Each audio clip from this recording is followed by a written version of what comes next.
We have Dr. Baker will talk about FastWave.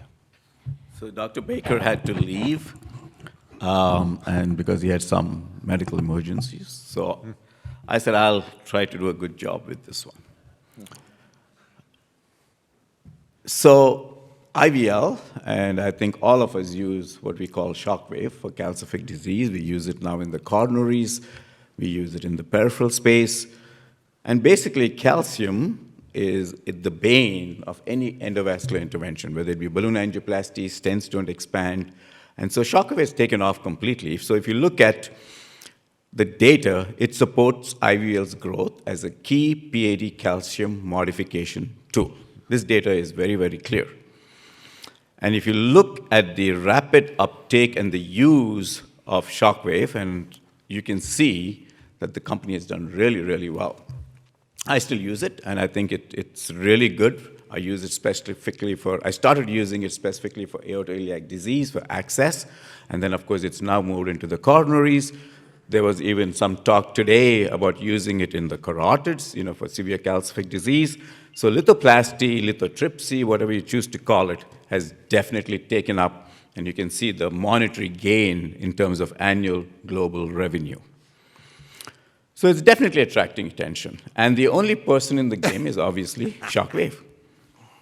Of course, atherectomy and other devices are also available to treat calcific disease.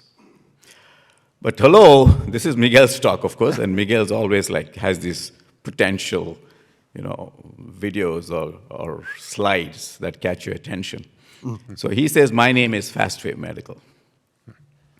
So FastWave Medical is also an IVL design that targets calcific disease. But it's a better balloon. It has better enhanced balloon performance. The catheter deliverability and crossability is better. It has longer balloon lengths, and it's less rupture resistant. More importantly, it delivers more and faster pulses. It's consistent sonic output from first to the last pulse, and there is circumferential cavitation rather than only in one wall or one quarter of the vessel. In terms of the interface, it improves the generator display. There is no reusable connector cable required, and apparently AC instead of DC. So this is FastWave electrical IVL. And you can see pre-treatment. You'll see shockwave with the IVL, and then the FastWave too. They've done some pre-treatment table cadaveric testing, and it basically creates the proof of concept that this may be a better tool. So if you see that picture, unfortunately, you'll see me there in the middle too. So for full disclosure, I was involved in the first-in-human trials also, and this was done in Mexico, Chiapas. So this was a single-arm prospective safety efficacy study to evaluate the FastWave study in the femoropopliteal segment. 8 patients were done, 9 limbs were successfully treated. There were no complications. 100% of the lesions were crossed.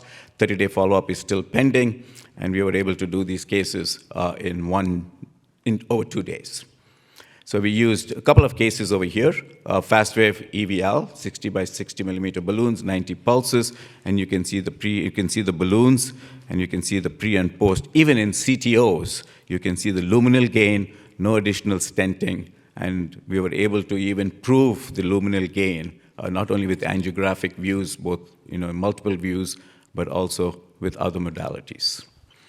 Here's another example of the FastWave technology. This was patient number 8. If you look at the lesion length, it was at least 2 millimeters. It was a very focal calcific disease just at the level of the popliteal. And if you look at the pre and the post, you'll see there's a great luminal gain just with the shockwave or the FastWave balloon angioplasty and treatment.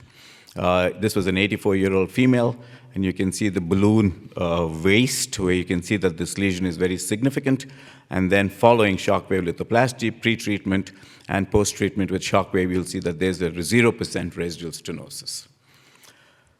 The other concept that FastWave is developing is what's known as laser IVL. So right now, we're just using lithoplasty, but this is a combination of laser and shockwave combination. So what it does is it creates such a significant micro-CT calcium ruptures longitudinally along the entire length of the calcific vessel, and it allows for easier dilatation and much more effective breaking of the calcium or treatment of the calcium plaque. This study is still ongoing. The device has not been finalized. So in summary, the FastWave medical IVL platforms, of course, they are in the process of looking for, obviously, financing for Series A and Series B. IPO was granted to this company. Clinical progress, as we said, this was the first time we've done these first-in-human cases, and it differentiates the two IVL platforms that are now currently available. Of course, we need to do the US study after we finish the first-in-human study. So that's from Dr. Baker, and that's the new FastWave or the Shockwave if you have to do the comparative study. Thank you. Great. This is actually a good example for fit very well in the first lectures. As you know, even in the coronary now, the IVL is class 2B, and rotational atherectomy class 2A. But because of the ease of adoption of this technology, it's much more used than any other technology for calcification. And that just go back to the first slide that I mentioned, that when you are thinking of the concept for innovation, try to think how easy that is going to be adapted by a physician.